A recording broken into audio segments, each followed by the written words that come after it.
रति राम पद यह वरदान न आन। इसके अलावा और कुछ नहीं चाहिए। माँ गंगा से पावन भक्ति का वरदान लेकर भरत जी भरद्वाज जी के आश्रम में गए। भरद्वाज जी के आश्रम में बहुत स्वागत किया। जितना स्वागत राम जी का नहीं किया, उससे 10 गुना ज्यादा स्वागत भरद्वाज जी ने भरत लाल जी का किया। एक बहन वन में रहने वाला तपस्वी ही जानता है कि भक्त की दशा क्या होती है। भरद्वाज जी के सामने भरत जी मौन हैं, आंखें उठाकर नहीं देख रहे हैं। भरत जी को लगता है कि ये भी मुझे दोषी समझते होंगे। भक्त कितना छोटा बनता है, कितना छोटा बनता है।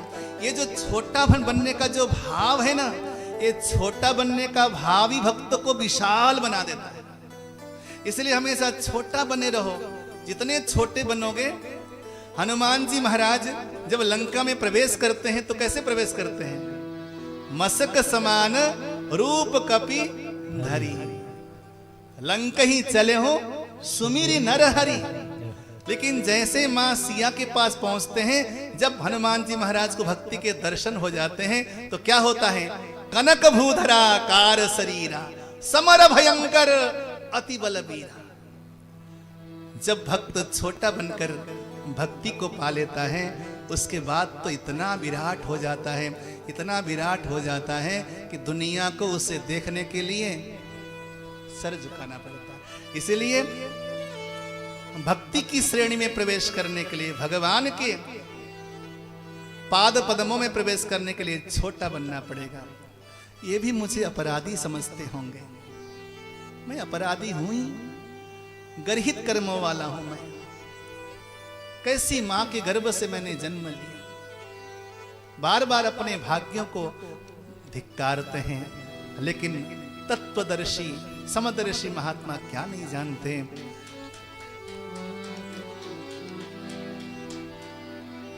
तत्वदर्शी महात्मा, समदर्शी महात्मा भरद्वाज जी कहते हैं कि हे भरत, जो तुम्हें पापी समझेगा, जो तुम्हें दोषी समझेगा, उसे संसार में कभी भी सुख नहीं प्राप्त हो सकता। सुनहु भरत हम झूठ न कही, उदासीन तापस बन रहे, सब साधन कर सुफल सुहावा, लखन राम सिय दर्शन पावा, तेहि फल कर फलो दर्श तुम्हारा, सहित पयाग सुभाग हमारा। धन्य धन्य तुम जसु जग जायाओ, कहीं अस प्रेम मगन मोनि भय। हे भरत जी, हम वन में रहते हैं, भिक्षाटन करके अपनी आजीविका चलाते हैं। हम कभी किसी की झूठी बड़ाई नहीं करते भरत जी। आज मेरे मुंह से सच सच सुन लो, हमने जीवन में कोई सत्कर्म सदाचार तीर्थ धर्म व्रत यज्ञ दान या तपस्या करी थी, उसका फल हमें मिला कि हमें सिया राम लखन के दर्शन हो गए। लेकिन हमने जो सिया राम लखन के दर्शन किए, राम दर्शन का फल हमें ये मिला कि आज हमें भरत लाल के दर्शन हो गए। राम दर्शन का फल ये मिला कि आज हमें भरत के दर्शन हो गए। हे भरत, तुम धन्य हो, तुमने प्रभु प्रेम में अपने आप को पिघाल दिया है। तुम मूर्तिमान भक्ति हो, तुम मूर्तिमान राम प्रेम हो। भरतलाल जी को धन्य धन्य कहा।